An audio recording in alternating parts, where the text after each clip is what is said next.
दक्षिण सोलापूर तालुक्यातील श्री क्षेत्र तीर्थ येथे रामलिंगेश्वर यात्रेनिमित्त 8 एप्रिल 2026 रोजी भव्य कुस्ती स्पर्धेचे आयोजन करण्यात आले होते।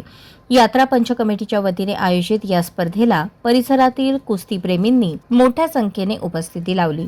आखाड्यात जिल्ह्यातील नामांकित मल्लांनी दमदार उपस्थिती दर्शवत प्रेक्षकांचे भरभरून मनोरंजन केले। स्पर्धेतील अंतिम लढत कैलासवासी धानप्पा फताटे स्मृती श्रीराम केसरी किताबासाठी झाली। या विजेत्याला चांदीची ढाल व रोख पारितोषिक ॲडव्होकेट राजेंद्र फताटे यांच्या वतीने देण्यात आले।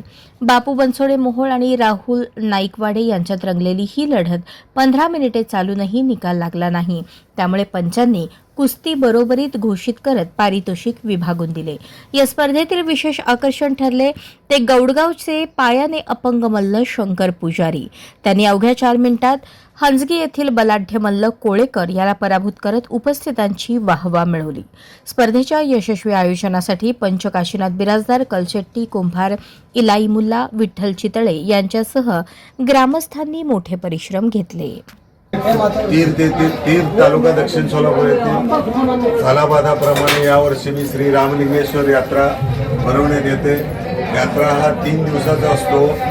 3 दिवसाचा असतो। पहिल्या दिवशी अभिषेक आणि नवस पेडणे, दुसऱ्या दिवशी मी अभिषेक आणि नवस पेडण्याचे कार्यक्रम, नंदीध्वजाचा मिरवणूक, त्याचप्रमाणे तिसऱ्या दिवशी कलगीतुऱ्याचे गाणे आणि जंगी कुस्त्याचा फळ यात्रा पंच कमिटी वतीने आयोजित करण्यात येत असतो।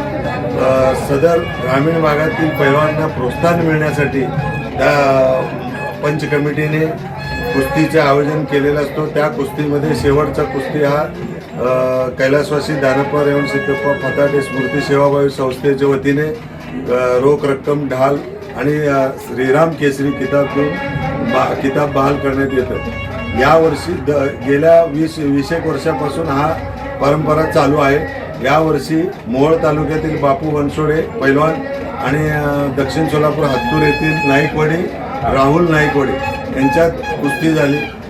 तब्बल 15 मिनिट त्यांना वेळ देण्यात आला वाढवून। त्या 15 मिनिटात त्यांची कुस्ती झालेली, निकाली कुस्ती झालेली नाही। पंच कमिटीचे पंचांनी निर्णय घेऊन ते बरोबरीने करण्यात आलेले आहे।